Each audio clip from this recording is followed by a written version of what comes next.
Assalamualaikum warahmatullahi wabarakatuh. Bertemu lagi bersama saya Justinus Yuli Wibowo dalam pelajaran Bahasa Indonesia untuk kelas 12. Kita akan melanjutkan materi lanjutan dari video yang kemarin. Kita masuk kepada bagian C. Dari bab pertama membuat surat lamaran pekerjaan, yaitu adalah menyajikan simpulan sistematika dan unsur-unsur isi surat lamaran pekerjaan. Mari kita mulai, mari kita lihat slide-nya.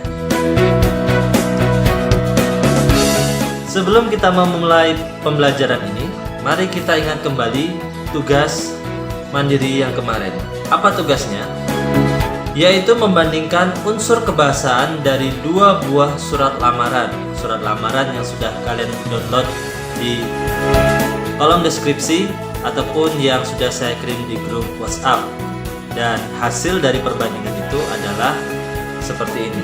Sekali lagi saya ingatkan, tugas ini adalah membandingkan, hanya membandingkan dua surat lamaran. Tidak mencari yang benar, tidak mencari yang salah, hanya membandingkan.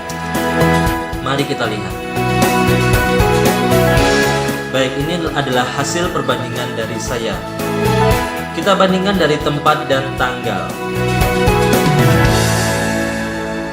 Tempat dan tanggal.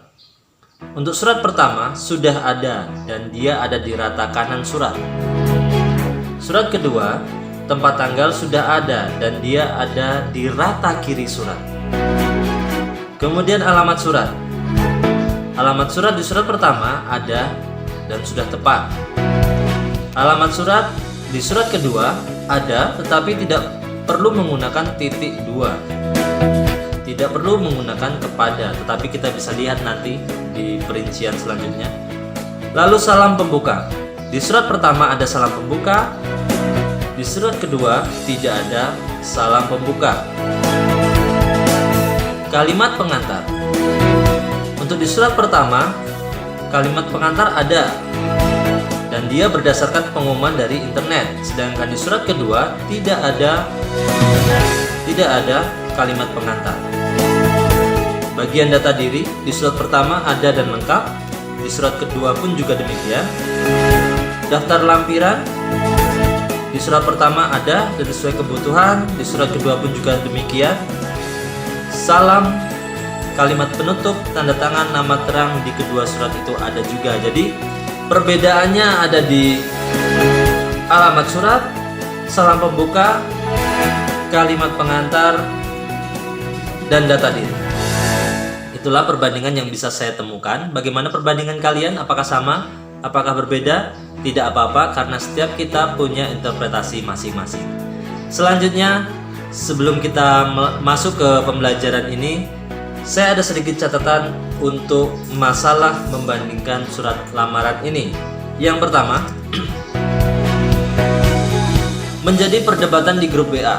Apakah hal dan lampiran itu tidak perlu?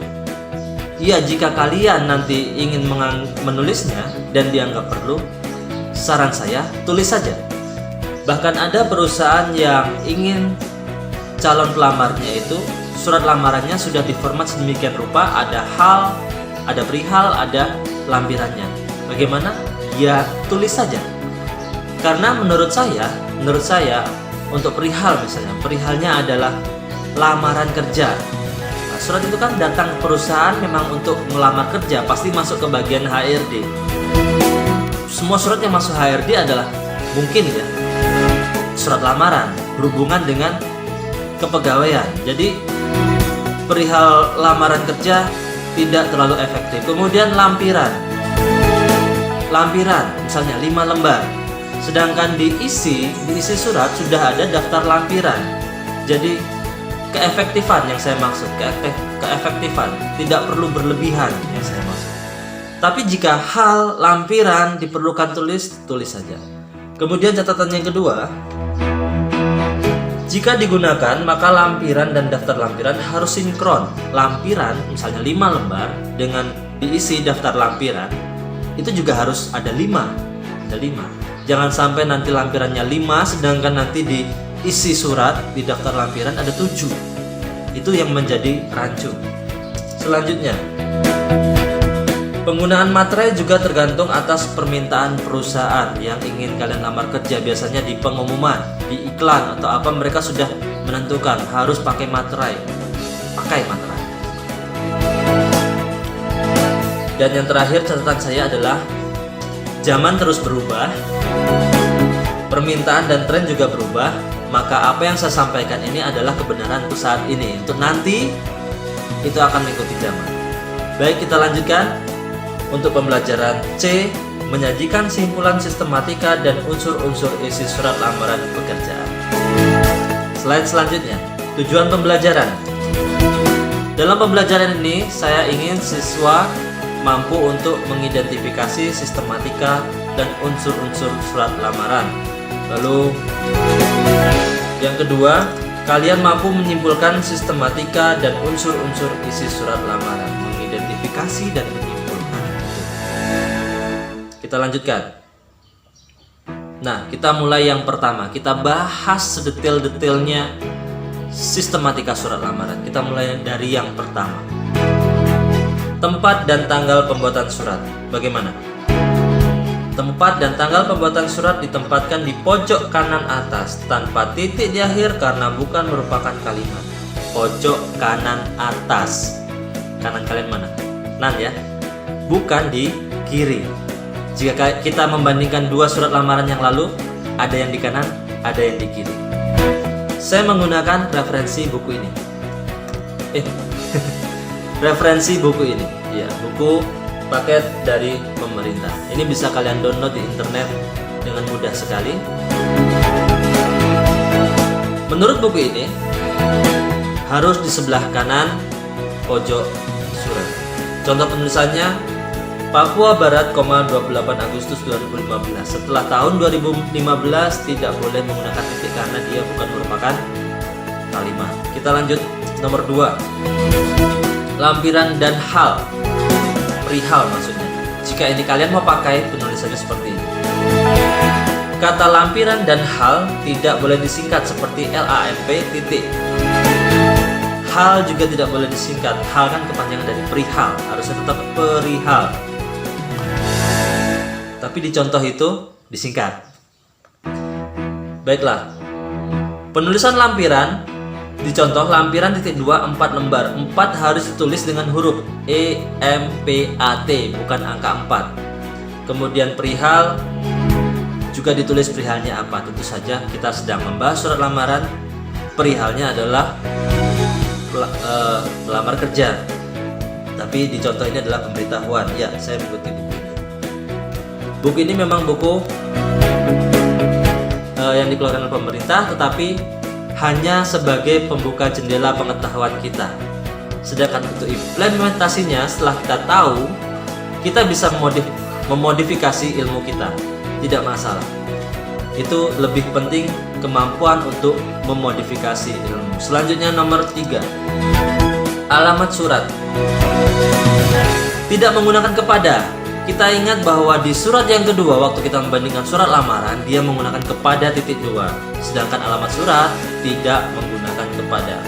Kemudian alamat disarankan tidak lebih dari 3 baris. Jabatan tidak boleh menggunakan jenis kelamin seperti bapak manajer, ibu direktur, tetapi ya langsung saja pimpinan, misalnya pimpinan perusahaan seperti itu. Tulisan jalan pada alamat tidak boleh disingkat. Biasanya kita selalu menyingkat JLN titik begitu ya, tetapi dia tetap harus tulis dengan jalan. Lalu tidak menggunakan titik di masing-masing akhir barisnya karena bukan kalimat.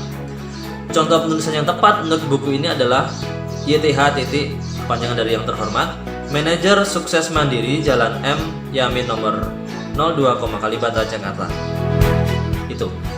Kita lanjut ke nomor 4. Salam pembuka. Ya. Setelah kata dengan hormat digunakan tanda baca koma. Salam pembukanya yang mana? Dengan hormat. Biasanya dengan hormat, kemudian dia pindah baris ke bawahnya pengantar. Nah ingat, setelah dengan hormat kita harus menutup dengan koma, bukan titik. Alasannya mengapa? Terus terang saya tidak tahu. Saya mencari di buku ini, tidak jelaskan mengapa pakai koma.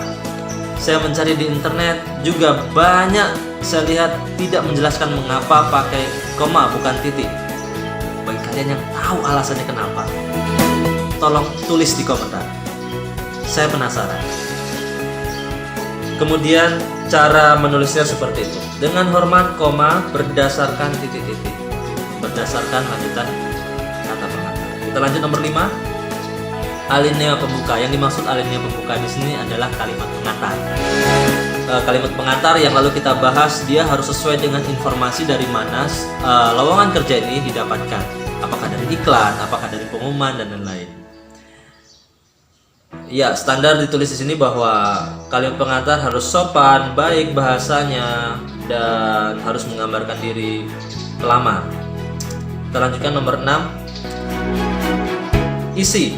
Di isi ini kita akan membahas 3 hal ABC. Kita mulai dari identitas atau data diri. Kita baca. Lihat ini.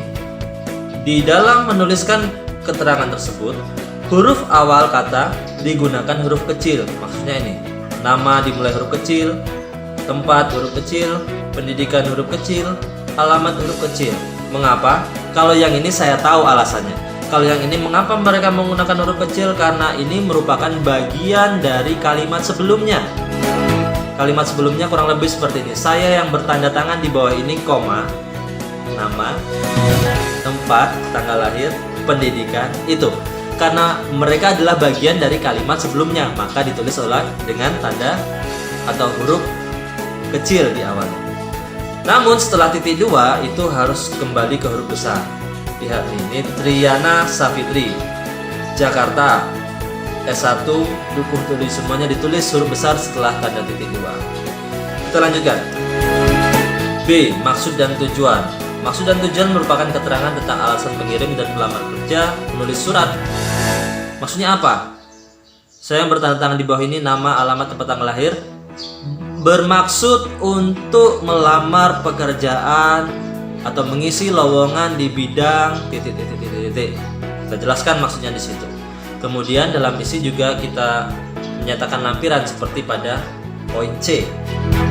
Dalam lampiran ini lihat penulisannya. Lihat yang saya beri tanda kuning ini. Kemudian setiap rincian digunakan tanda baca titik koma, dan di akhir lampiran digunakan baca titik. Lihat ini maksudnya.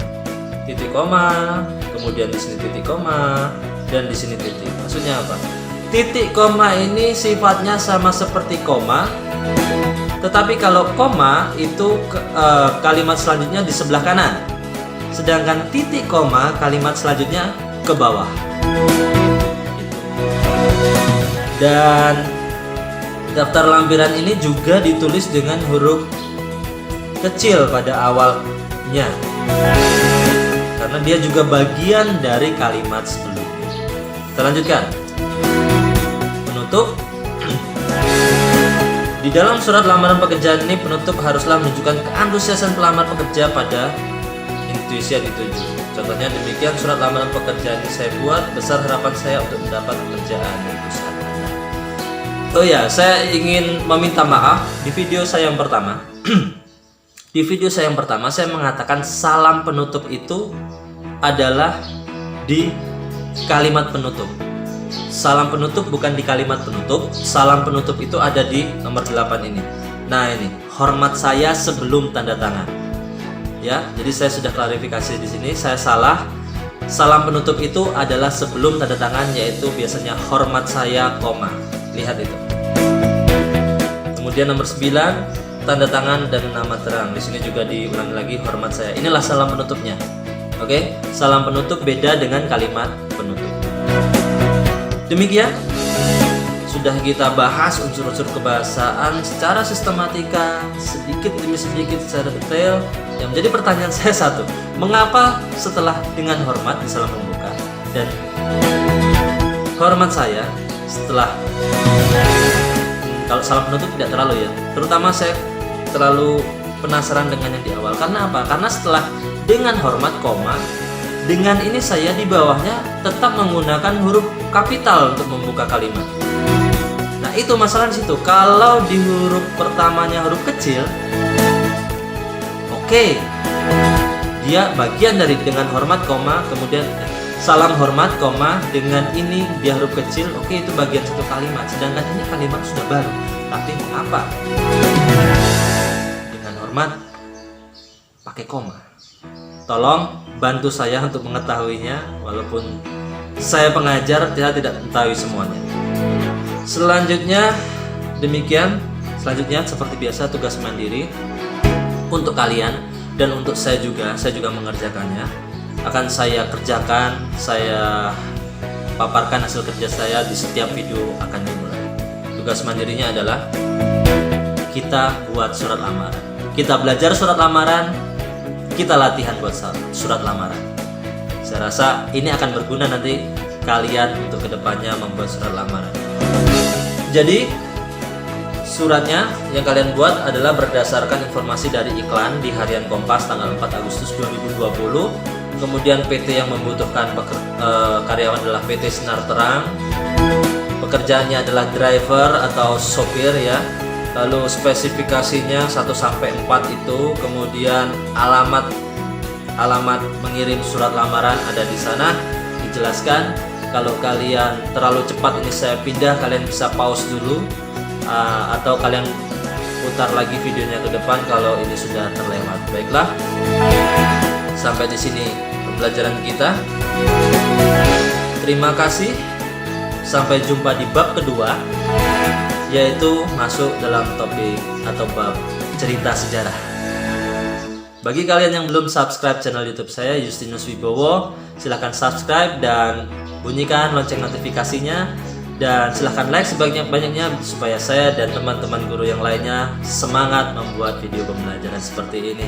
Terima kasih, sampai jumpa. Wassalamualaikum warahmatullahi wabarakatuh.